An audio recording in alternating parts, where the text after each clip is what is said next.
Notre secours est dans le nom du Seigneur qui a fait le ciel et la terre. En s'ouvrant au nom juif, à travers la figure emblématique de Corneille, l'Église prend un nouveau départ. Actes des Apôtres du chapitre 11, verset 19 jusqu'à la fin du chapitre 12. Bonne écoute.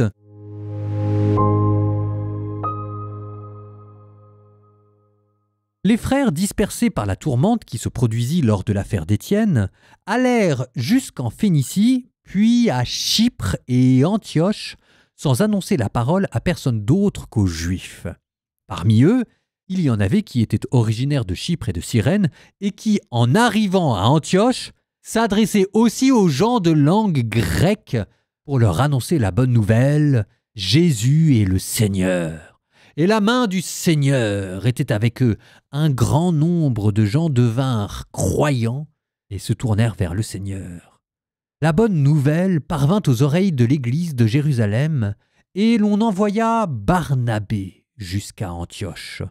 À son arrivée, voyant la grâce de Dieu à l'œuvre, il fut dans la joie. Il les exhortait tous à rester d'un cœur ferme, attachés au Seigneur. C'était en effet un homme de bien, rempli d'Esprit Saint et de foi. Une foule considérable s'attacha au Seigneur. Barnabé partit alors à Tarse chercher Saul. L'ayant trouvé, il l'amena à Antioche. Pendant toute une année, ils participèrent aux assemblées de l'Église, ils instruisirent une foule considérable, et c'est à Antioche que, pour la première fois, les disciples reçurent le nom de chrétiens. En ces jours-là, des prophètes descendirent de Jérusalem à Antioche. L'un d'eux, nommé Agabos, se leva pour signifier, sous l'action de l'Esprit, qu'il y aurait une grande famine sur toute la terre. Celle-ci se produisit sous l'empereur Claude. Alors les disciples décidèrent d'envoyer de l'aide, chacun selon ses moyens, aux frères qui y habitaient en Judée, ce qu'ils firent en l'adressant aux anciens par l'intermédiaire de Barnabé et de Paul. Actes des Apôtres, chapitre 12.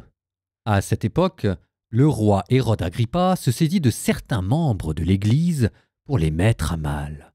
Il supprima Jacques, frère de Jean, en le faisant décapiter.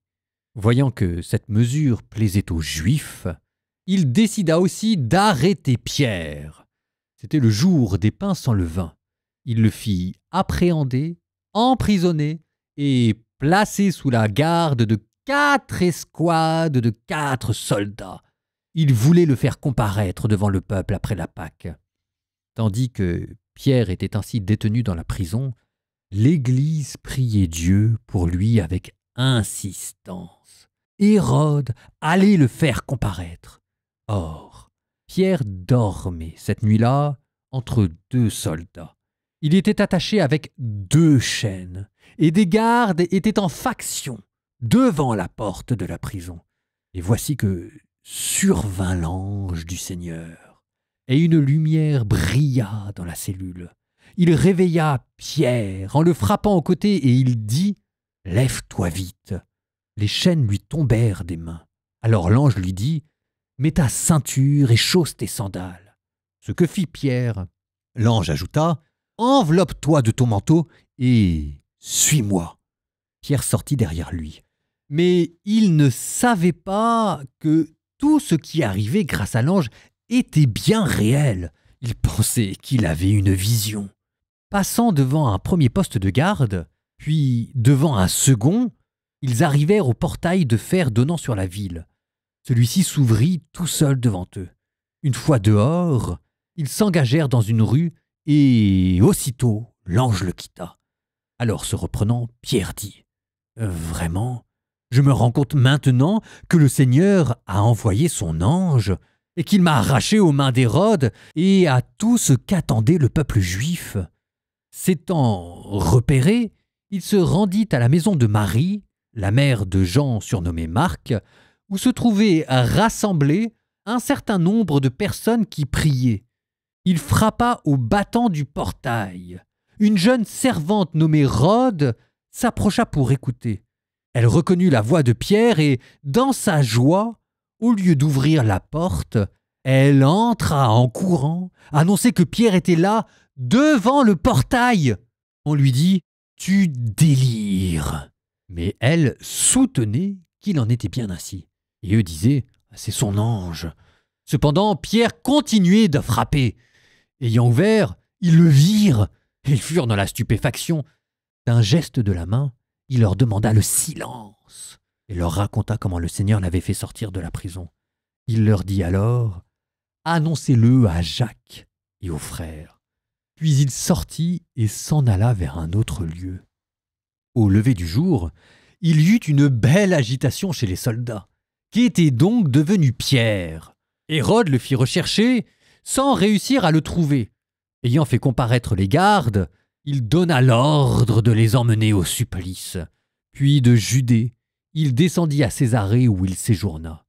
Hérode était en conflit aigu avec les habitants de Tyr et de Sidon. S'étant mis d'accord, ceux-ci vinrent se présenter devant lui. Après avoir gagné à leur cause Blastos, le chambellan du roi, ils sollicitaient une solution pacifique, car leur contrée dépendait du domaine royal pour son approvisionnement.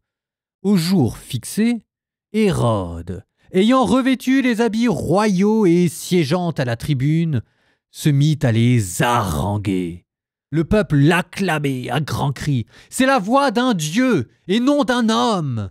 Mais soudain, l'ange du Seigneur le frappa parce qu'il n'avait pas rendu gloire à Dieu, et rongé par les vers, il expira. La parole de Dieu était féconde et se multipliait. Barnabé et Saul, une fois leur service accompli en faveur de Jérusalem, s'en retournèrent à Antioche en prenant avec eux Jean, surnommé Marc.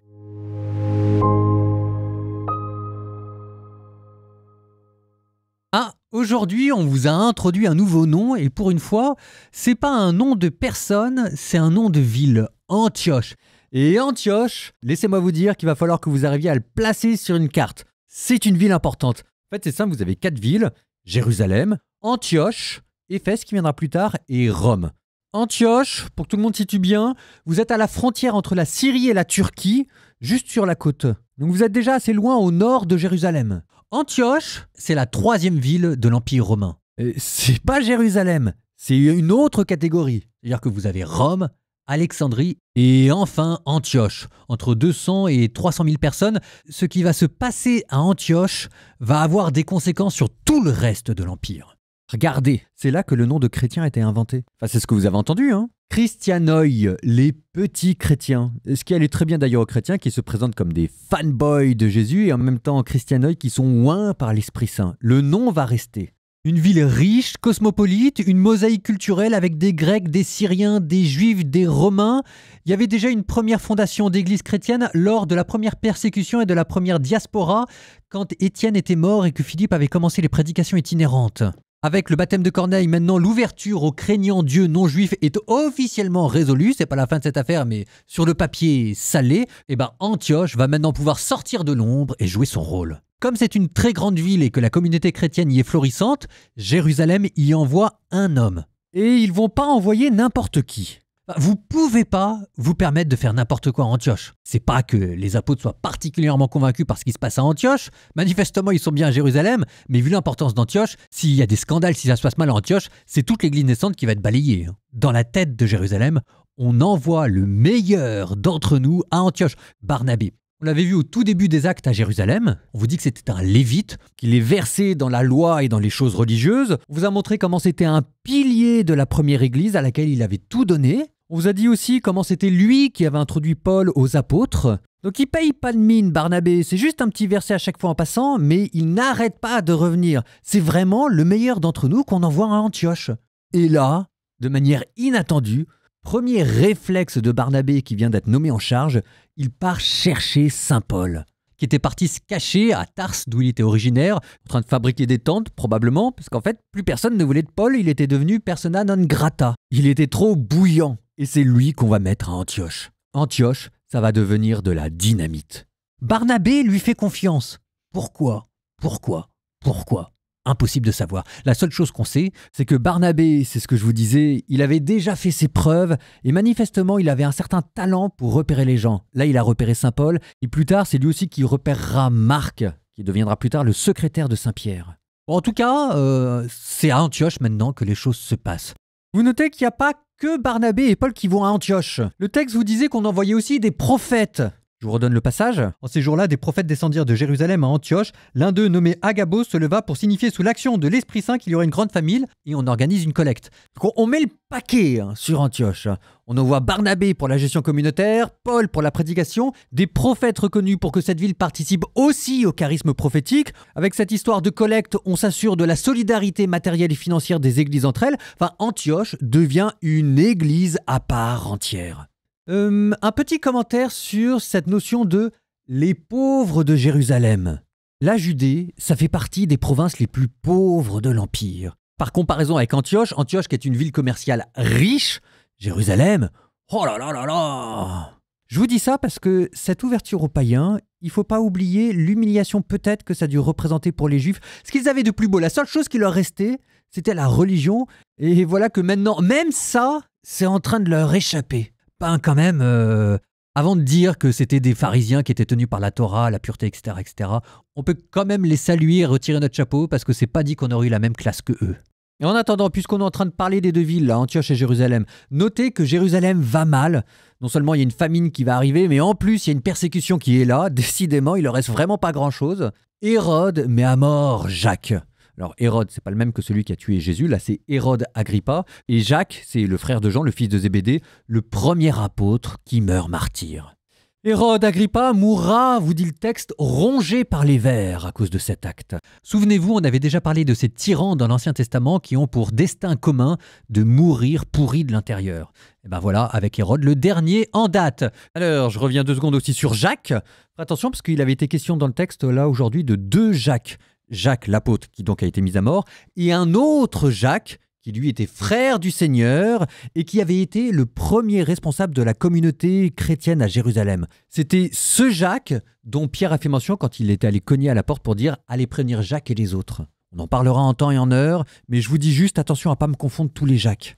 En bonus, pour ceux qui veulent approfondir ce chapitre, en quoi l'arrestation et la délivrance de Saint-Pierre est un récit d'apparition déguisée. Saint-Pierre s'est tellement approprié le message de la résurrection qu'il est en train de le vivre et de le revivre tous les jours dans sa chair. Psaume 142. Seigneur, entends ma prière. Dans ta justice, écoute mes appels. Dans ta fidélité, réponds-moi. N'entre pas en jugement avec ton serviteur, aucun vivant n'est juste devant toi. L'ennemi cherche ma perte. Il foule au sol ma vie, il me fait habiter les ténèbres avec les morts de jadis. Le souffle en moi s'épuise, mon cœur au fond de moi s'épouvante. Je me souviens des jours d'autrefois, je me redis toutes tes actions. Sur l'œuvre de tes mains je médite, je tends les mains vers toi.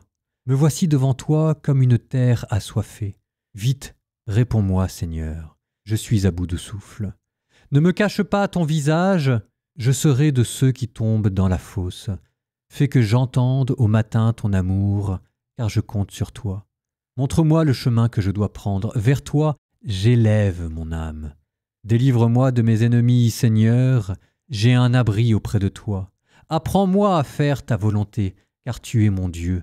Ton souffle est bienfaisant, qu'il me guide en un pays de plaine. Pour l'honneur de ton nom, Seigneur, fais-moi vivre. À cause de ta justice, tire-moi de la détresse. À cause de ton amour, tu détruiras mes ennemis. Tu feras périr mes adversaires, car je suis ton serviteur.